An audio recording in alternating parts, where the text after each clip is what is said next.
Good morning students. BCom part first EFM subject में हम प्रथम प्रश्न पत्र अपना जो व्यावसायिक अर्थशास्त्र का अध्ययन कर रहे थे, उसमें लास्ट वीडियो तक हम सब ने व्यावसायिक अर्थशास्त्र की भूमिका और उसमें आवश्यक गुणों का अध्ययन हम सब ने किया था। आज के इस वीडियो में हम सब जो आप स्क्रीन पर देख रहे हो, व्यावसायिक अर्थशास्त्र का महत्व एवं उसकी सीमाओं का अध्ययन आज की वीडियो में हम सब करेंगे। तो व्यावसायिक अर्थशास्त्र का आपने अर्थ भी समझा, उसकी विशेषताएं, उसका अन्य विषयों से संबंध और व्यावसायिक अर्थशास्त्री के बारे में भी समझा। तो इन सब का समझने के बाद में आपको इसका जो होने वाले इससे लाभ है व्यावसायिक अर्थशास्त्र से कुछ आपको समझ में आने लगा होगा कि इससे क्या लाभ हो सकता है। लाभ तो स्वाभाविक है कि आर्थिक क्षेत्र में ज़्यादा होगा, और वो कौन कौन से इसके महत्व है उनका अपन एक एक करके बिंदुवार अध्ययन करेंगे। उनमें पहला बिंदु है प्राकृतिक तथा मानव निर्मित साधनों का प्रयोग, यानी व्यावसायिक अर्थशास्त्र में अपन किसी भी उद्योग आर्थिक संस्थाओं का अध्ययन अपन करते हैं, तो इनमें जो आर्थिक संस्थाएं हैं वो कौन से सिद्धांत, अर्थशास्त्र के जो सिद्धांतों का, व्यावसायिक अर्थशास्त्र के जो सिद्धांत है उनका प्रयोग करते हुए निर्णय निर्माण करते हैं संस्थाओं के द्वारा। अब उनसे क्या फ़ायदा होता है, तो उनमें पहला है कि प्राकृतिक यानी जो नेचुरल रिसोर्सेज है उनके साथ साथ मानवीय संसाधनों का आपस में तालमेल बैठा करके जब वो वस्तुओं और सेवाओं का निर्माण करते हैं, वस्तुओं का उत्पादन करते हैं और फिर सेवाएं देते हैं, तो उससे क्या है, नई नई आर्थिक क्रियाओं का प्रारंभ होता है। इन से आपके मतलब उपभोक्ताओं के लिए नवीनतम आपको तकनीकी परिवर्तनों के साथ साथ वस्तुएं मिलती है। तो ये सब व्यावसायिक अर्थशास्त्र का ही देन है कि ये सब विविध आर्थिक क्रियाओं का जन्म हुआ है। तो व्यावसायिक अर्थशास्त्र सिद्धांतों से मिश्रित अब एक संगठित और एक क्रमबद्ध ज्ञान का विषय बन गया है। अगला बिंदु है आर्थिक समस्याओं को हल करना, यानी इकोनॉमिक जो प्रॉब्लम आती है इकोनॉमी में, जैसे किसी भी आपको मान लो अनेक प्रकार की वस्तुओं का उत्पादन करना है या एक वस्तु का उत्पादन करना है, मार्केटिंग में से संबंधित भी समस्या आती है, तो उन सभी समस्याओं का निदान कैसे हो, तो उन निदान के लिए व्यावसायिक अर्थशास्त्री अपने ज्ञान का प्रयोग करते हुए संस्था को लिए परामर्श देता है और जिससे समस्याओं का निदान होता है। तो ये सब व्यावसायिक अर्थशास्त्र का ही देन है।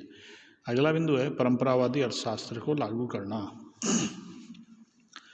परंपरा जो ट्रेडिशनल इकोनॉमिक्स है, इसको लागू करने से तात्पर्य है कि संस्था के व्यावसायिक फर्म है जो उसमें निर्णय निर्माण होता है, डिसीजन मेकिंग होती है, तो वो सब संस्था जो उसकी नीति क्या है, उसके उद्देश्य क्या है, उसके अनुरूप वह अर्थशास्त्र से संबंधित सिद्धांतों, उनके धारणाओं का विश्लेषण करके फिर उनको लागू करता है, जिससे संस्था के लक्ष्यों की भी पूर्ति होती है।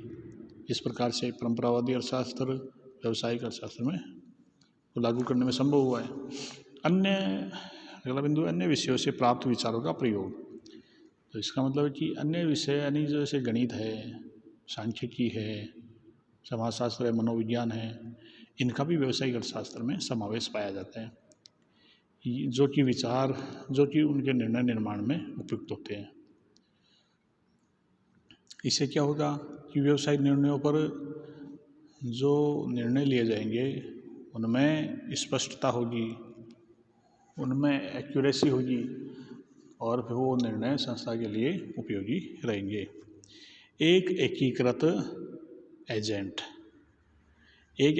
एजेंट से तात्पर्य क्या है, इंटीग्रेटेड एजेंट हो, मतलब संस्था में प्रबंध का क्षेत्र, जैसे उत्पादन क्षेत्र हो, वित्त का हो, विपणन का हो, कार्मिक विभाग हो, अनुसंधान विभाग हो, इन सभी विभागों में बेहतर तालमेल बैठा करके कौन बैठाएगा, उस व्यावसायिक अर्थशास्त्र के द्वारा बैठाया जाता है और फिर संस्था के लिए सही दिशा निर्देशों में कामकाज किया जाता है।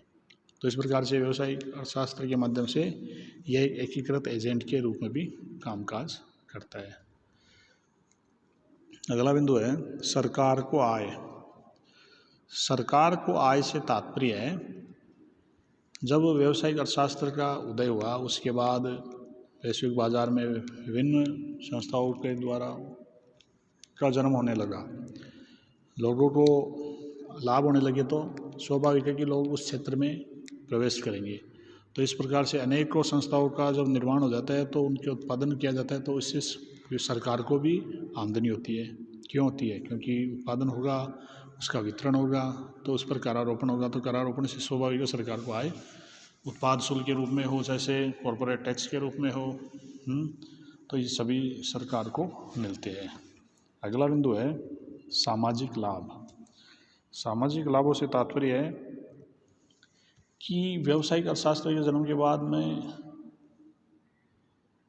फर्मों का, नित नई फर्मों का प्रवेश हुआ है, तो वो संस्थाएं जब आएगी तो जो इनपुट अपन कहते हैं इनपुट्स, वो भूमि पूंजी श्रम साहस है, जो साधन लागत होती है, तो उसमें भूमि है, पूंजी है, श्रम है, साहस है, तो इन सभी को क्या होगा, रोजगार मिलेगा लोगों को, पूंजी पर व्यक्तियों को, जो पूंजीदाता है उनको ब्याज की प्राप्ति होगी। तो इस प्रकार से सभी को कुछ न कुछ प्राप्त होता है, सरकार को लाभ प्राप्त होता है करारोपण के माध्यम से, और वो जो संस्थाओं के रूप में काम करते हैं तो उसको आय होती है। अगला बिंदु है सामाजिक लाभ के बाद में है व्यावसायिक निर्णयों की विभिन्नता। व्यावसायिक निर्णयों में यानी विभिन्नता से तात्पर्य कि कोई भी व्यावसायिक इकाई का निर्माण होता है तो उसमें कोई किस वस्तु का उत्पादन किया जाए, कितनी मात्रा में किया जाए, उत्पादन के लिए तकनीक क्या हो, कितना उत्पादन हो, और पूंजी का बंटवारा किस प्रकार से हो, तो ये सब क्या, कैसे, क्यों, इनका जवाब व्यावसायिक अर्थशास्त्र के माध्यम से बेहतर तरीके से मिल सकता है। अगला बिंदु है विज्ञापन माध्यम। विज्ञापन माध्यम का तात्पर्य कि जैसे जैसे व्यावसायिक इकाइयाँ बढ़ती है तो उनके द्वारा विज्ञापन क्षेत्र में भी प्रवेश, मतलब जो होता है, आज ये माना जाता है कि विज्ञापनों के माध्यम से जो व्यय किया जाता है वो कुल उपभोग व्यय का 3-4% तक होता है। तो इसके माध्यम से भी एक अलग रोजगार का क्षेत्र भी बना है और सरकार को भी आय होती है, और उस वस्तु का भी विक्रय आसानी से हो पाना संभव हुआ है। लास्ट है अन्य जो इसके उपयोग क्या क्या है, उनमें अर्थशास्त्र के माध्यम से व्यवसाय की अनिश्चितताओं या जोखिमों को कम करने में सहायक हुए हैं।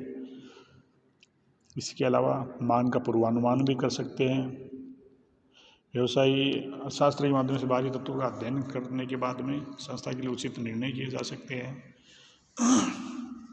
तो ये सब बिंदु है जिनके माध्यम से व्यावसायिक अर्थशास्त्र का महत्व सिद्ध होता है। अब हम आगे पढ़ेंगे व्यावसायिक अर्थशास्त्र की सीमाएं।